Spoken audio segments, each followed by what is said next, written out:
नमस्कार. आज 22 सप्टेंबर संध्याकाळचे 7:30 वाजून गेलेत. बघूया आपण 23 सप्टेंबर रोजी कोणत्या जिल्ह्यामध्ये पावसाचा जोर वाढण्याचा अंदाज आहे. त्यासोबतच आपण 25 एप्रिल रोजी संपूर्ण मान्सून हंगाम शेतकऱ्यापर्यंत समर्पित केलेला होता आणि त्यामध्ये 24 सप्टेंबर ही आपण पावसाची तारीख दिलेली होती.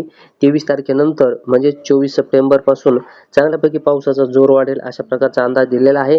एखाद दिवस किंवा एखादी रात्र वगैरे मागे पुढे झाली तर फारसा फरक नाही.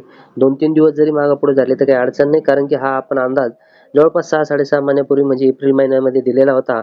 तर इतका लांबचा अंदाज आणि ही तारीख सातत्याने आपण शेतकऱ्यापर्यंत पोहोचवलेली होती, की ज्या पण ठिकाणी पाऊस कमी असेल काळजी करू नका, पाऊस वाढेल आणि संपूर्ण महाराष्ट्रामध्ये पाऊस वाढेल आणि जिथं पण काही थोडेफार धरणं रिकामे असतील ते देखील संपूर्ण मान्सून हंगाम संपेपर्यंत रिकामे राहणार नाही आणि धरणामधून पाणी खाली सोडावं लागेल. त्याप्रमाणे आता पावसामध्ये वाढ होईल. सध्याची आपण स्थिती बघितली तर गडचिरोली आणि चंद्रपूरमध्ये तीव्र गडगडाटासह पाऊस येईल असे ढग आहेत. नागपूर, वर्धा, अमरावती, बुलढाणा, वाशिम, अकोला आणि जळगावच्या देखील पूर्वेकडील विभागामध्ये चांगल्यापैकी गडगडाटी पावसाचे ढग आहेत. यानंतर नांदेड, लातूर, बीड आणि जालन्यामध्ये देखील संध्याकाळी पाऊस सुरू झालेला आहे. चांगल्यापैकी गडगडाटासह या ठिकाणी दक्षिणेकडील विभागामध्ये पावसाचा जोर बघायला मिळाला. अहमदनगर देखील या ठिकाणी पावसाचे ढग काहीसे पश्चिमेकडे सरकून ठाणे आणि पालघरपर्यंत पोहोचत आहेत. यानंतर कोल्हापूर आणि सांगलीमध्ये देखील काहीसे पावसाचे ढग आहेत. सिंधुदुर्ग आणि रत्नागिरीमध्ये देखील अशा प्रकारची स्थिती आहे. सोलापूरमध्ये देखील एक दुसऱ्या विभागामध्ये या ठिकाणी गडगडाटासह हलका पाऊस किंवा मध्यम पाऊस सध्या देत असेल. याच्या अगोदर काहीसा जोरदार पाऊस होऊन गेलेला असेल. यानंतर जर आपण बघितलं उद्याची पावसाची स्थिती, उद्या पावसाचा जोर जो असेल तर तो वाढणार आहे, की छत्रपती संभाजीनगर, त्यानंतर नाशिकचा पूर्वेकडील विभाग, जालना या विभागातील शेतकऱ्यांचं सातत्याने म्हणणं होते की आमच्याकडे पाऊस कमी आहे. तर उद्यापासून पाऊस वाढेल. तर नाशिक, त्यानंतर छत्रपती संभाजीनगर, जळगावचा देखील काही विभाग, बुलढाणा, अकोला, वाशिम, अमरावती, जालना, बीड, परभणी, हिंगोली, लातूर, धाराशिव, नांदेड, यवतमाळचा पश्चिमेकडील विभाग, सोलापूर, सांगली, कोल्हापूर त्यासह सातारा, पुणे, अहमदनगर या संपूर्ण ठिकाणी उद्या काहीशा जोरदार ते मुसळधार पावसाची शक्यता असणार आहे.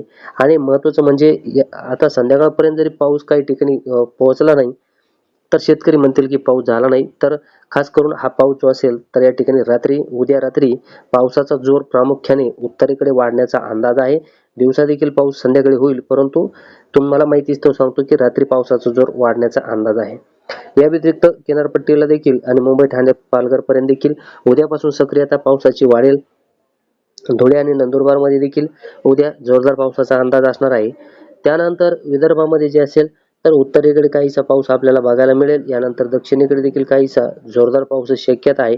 बाकी ठिकाणी पाऊस होईल, परंतु व्याप्ती काहीशी कमी राहण्याचा अंदाज आहे. कदाचित यवतमाळचा देखील काहीसा दक्षिणेकडील विभागामध्ये उद्या जोरदार पावसाची सरी 23 सप्टेंबर रोजी बघायला मिळेल. त्यानंतर 24 सप्टेंबरमध्ये अजून पावसामध्ये वाढ होईल आणि हा पाऊस जो असेल तर उत्तरेकडे बऱ्यापैकी विभागामध्ये पोहोचण्यास सुरुवात होईल. पश्चिमेकडील विदर्भामध्ये पोहोचेल आणि खास करून किनारपट्टीला देखील चांगल्यापैकी पाऊस सक्रिय होईल आणि मुसळधार ते अतिमुसळधार पावसाच्या नोंदी 24 सप्टेंबर पासून आपल्याला बघायला मिळतील. त्यानंतर 25 सप्टेंबरमध्ये देखील अजून वाढ होईल आणि पाऊस जो असेल तर जो घाटाचा विभाग आहे किंवा जे पाणलोट क्षेत्र आहे या ठिकाणी बघायला मिळेल.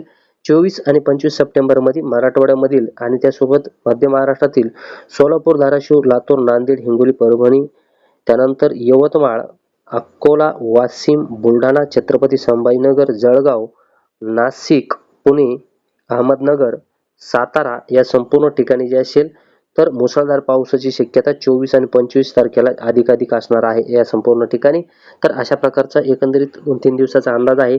त्यानंतर पाऊस जो असेल तर हळूहळू उत्तरेकडे सरकत जाईल आणि 26 तारखेपर्यंत आपल्याला बाकी ठिकाणी जे असेल तर थोड्याफार भागासाठी पाऊस बघायला मिळेल. विदर्भामध्ये देखील थोड्याफार भागासाठी पाऊस हा उत्तरेकडे सरकत जाईल आणि त्यानंतर 27 तारखेपासून बऱ्यापैकी महाराष्ट्रामध्ये जे असेल तर पावसाचं वातावरण हे असे निवळलेलं असेल, परंतु तरी देखील थोड्याफार ठिकाणी बाष्प अवेलेबल असल्यामुळे पावसाची शक्यता असेल. किनारपट्टीला काहीशी सक्रियता बघायला मिळेल. खास करून मुंबई, ठाणे किंवा नाशिक, धुळे या ठिकाणी आणि उत्तरेकडे 27 तारखेला देखील काही प्रमाणात जोर असेल, पण बाकी संपूर्ण महाराष्ट्रामध्ये पावसाचा जोर ओसरेल. त्यानंतरची जी माहिती असेल तर ते आपल्यापर्यंत नक्की पाठवण्यात येईल. आणि हवामान विभागाचा जर आपण अंदाज बघितला उद्यासाठी जे प्रमुख इशारे आहेत त्यामध्ये रायगड, पुणे, अहमदनगर, बीड, धाराशिव, परभणी, हिंगोली, नांदेड, चंद्रपूर, गडचिरोली या जिल्ह्यामध्ये मुसळधार पावसाचा आणि सोसाट्याच्या वाऱ्याचा अंदाज हवामान विभागाने दिलेला आहे. या व्यतिरिक्त सिंधुदुर्गमध्ये देखील मुसळधार पावसाची शक्यता आहे. त्यानंतर कोल्हापूर, सांगली, सातारा, रत्नागिरी, मुंबई, ठाणे, पालघर, नाशिक, नंदुरबार, धुळे, जळगाव, छत्रपती संभाजीनगर, जालना आणि लातूर या जिल्ह्यामध्ये विजांच्या कडकडाटासह वादळी पाऊस होण्याचा येलो अलर्ट आहे. तर जालन्यामध्ये देखील वादळी वाऱ्यासह पावसाचा अंदाज असेल. यानंतर बुलढाणा, अकोला, वाशिम, अमरावती, वर्धा, यवतमाळ, नागपूर, भंडारा, गोंदिया या जिल्ह्यामध्ये विजांच्या कडकडाटासह मेघगर्जने होऊन पाऊस होण्याचा अंदाज असेल. तर अशा प्रकारचा एकंदरीत अंदाज आहे. सध्यासाठी इथेच थांबतो. जय महाराष्ट्र.